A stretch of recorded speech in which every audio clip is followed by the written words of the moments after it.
One of the most misaligned and often overlooked genres within the modern day film industry is that of the romance caliber. I mean, it's hard to deny it. While many of these films have attracted a passionate fan base behind them, who flock to release after release to see fabricated tales where love interests pursue each other in such a swoon-like fashion, it's also easy to see why this specific type of movie has garnered blatant criticism over the last few years. Outside of the simple fact that such subject matter might not appeal to all audiences, which is all the more common within a subjective art form like film, romance movies are often looked down upon because of how generic, derivative, and uninventive these movies can be. Most filmmakers and film producers behind these properties struggle to breathe any sort of authenticity or air of originality into these movies, making the end products of these efforts stale and stagnant as a result. I mean, it's often easy to make jokes about how these movies are all similar in some facsimile at the end of the day. A character moves to a place where they then meet a stock love interest, and we as audiences follow these characters and their kindling relationship through a film's runtime. And while such stories might check off all the boxes in terms of romantic content and atmosphere, one of the main points of criticism these movies have garnered is how such a portrayal of love seems surface level at best. Within many of these movies, we are not provided any insight into these characters or their connection, which makes empathizing with their thoughts and feelings quite difficult to do for most audiences. Many of the relationships within these movies feel stock and uninspired, and we are never allowed the opportunity as audiences to feel that spark or connection flourish in any meaningful way. And it has to be said, many of them are just simply generic or imitative at the end of the day. Audiences everywhere crave originality within film, whether they realize it or not, and this extends to the genre of romance as well. Many audiences want a romance film that feels unconventional in every sense of the word, that subverts expectations and feels grounded and nuanced in a way that many films of this type aren't in order to stand out among the crowd. And when I tell you that audiences looking for this type of unconventional romance film will find it in the most unlikely of places next weekend upon its release, it's something you have to see to believe yourself. This is because I was able to catch an early screening of Michael Shanks' newest horror film Together last night, a week before its release. And I walked away contemplating and pondering this knockout piece of filmmaking from many distinct standpoints and viewpoints. It's a film I truly haven't stopped thinking about since I finished watching it last night, and I'm sure even long after this specific review is up and published, I'll still be contemplating and grappling with so many of the ideas and themes it relates and imparts. This is because Together is an unconventional romance film for two reasons. One, because much of the thematic content here is actually nuanced and grounded, painting common relationship woes and fears in such an insightful and realistic way. And two, because, well,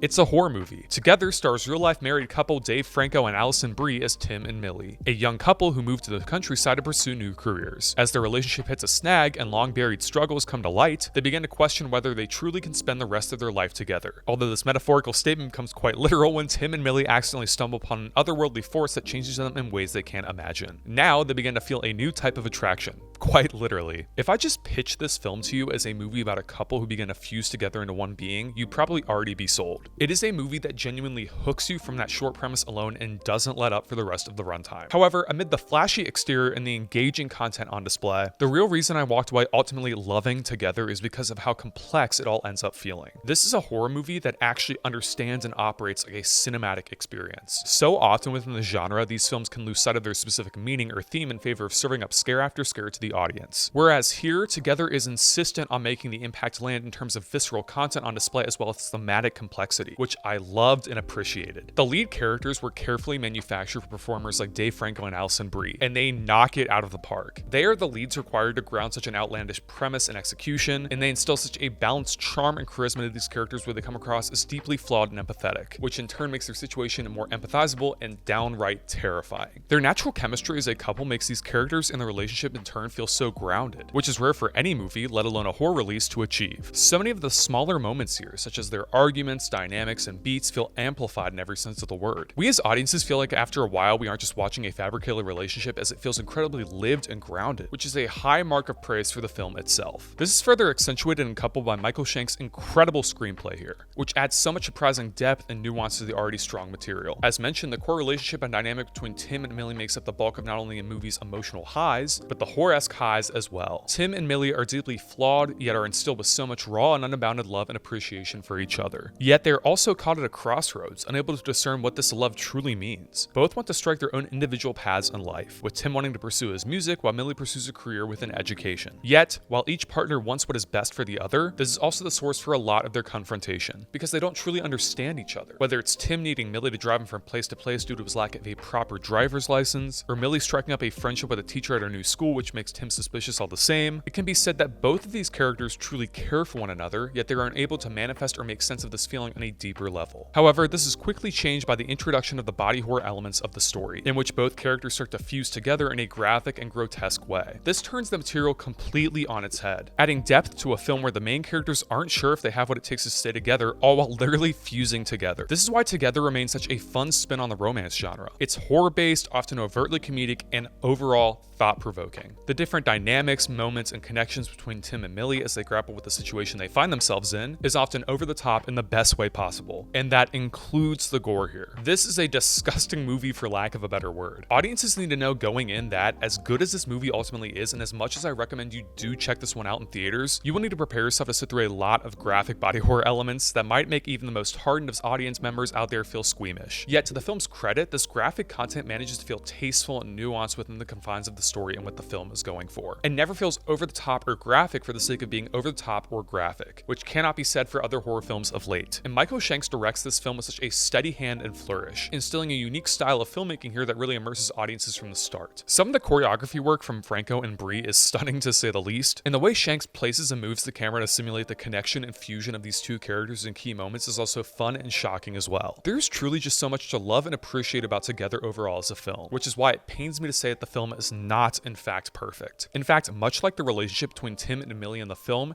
it comes coupled with its own set of baggage. To say Together is a derivative film seems too harsh of a statement, which is why instead I'll say that Together is mostly unique and original throughout its runtime until it isn't. As is the case with many modern horror films, Together falls into the trap of relying on blatant tropes and plot conveniences to move the story along or explain details to the audience, which hurts this film in particular because you might be able to tell where the story is headed well before you get there, which includes everything from characters introduced throughout the film to plot moments to even character development. These moments don't lessen the overall impact of the film from an exterior standpoint, but it is also quite unfortunate for audiences who might be familiar with some of the common ideas and themes of the genre itself to see a film that prides itself on such a unique and original concept yet fumbles in key moments by telegraphing more than it should. This film is not intent or interested in explaining the logistics of everything relating to the world building and the fusion itself either, which might leave audiences feeling conflicted on wanting to know more or less. But ultimately, this is not the kind of film that requires a long, in-depth explanation on subject matter, so this is less of a criticism overall, but it still needs to be said. The film also proceeds to bring up an interesting element in relation to Dave Franco's character Tim at two different ventures in the beginning of the film, which is an involved and complex exploration of grief and trauma in the context of relationships. Yet it doesn't return to this idea ever again within the rest of its runtime, which is deeply unfortunate. Jumping headfirst into such territory would have deepened the complex thematic impact of the already strong material here, and I would love to be able to ask Shanks what his intent was with this element here. And finally, you might have guessed it as I never covered it within the positives of the film, the visual effects work here is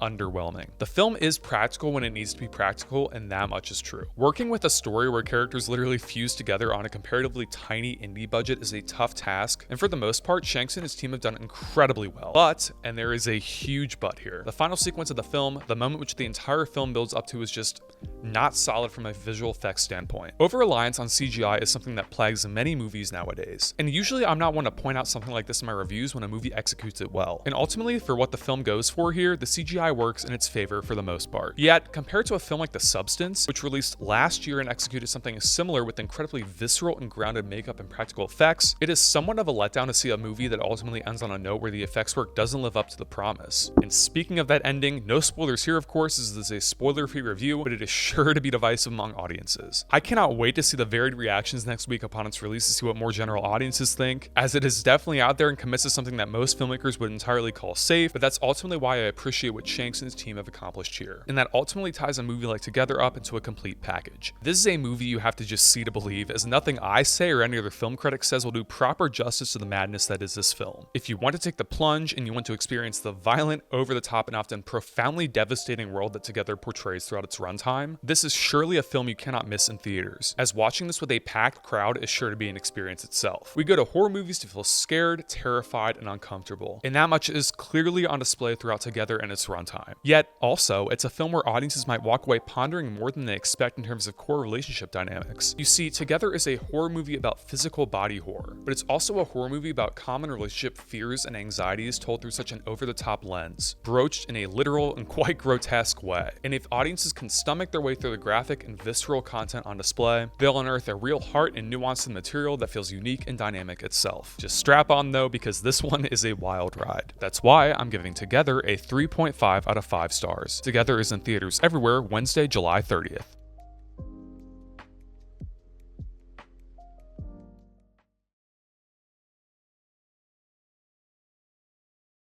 Hey guys, thanks so much for watching this review on my channel. If you're new around here and you like the content you see, don't forget to click that subscribe button down below, like the video, and turn on push notifications. Also, leave comment suggestions down below for future video, essay, and review topics. With that being said, until next time, this is Mitchell signing off. Peace out.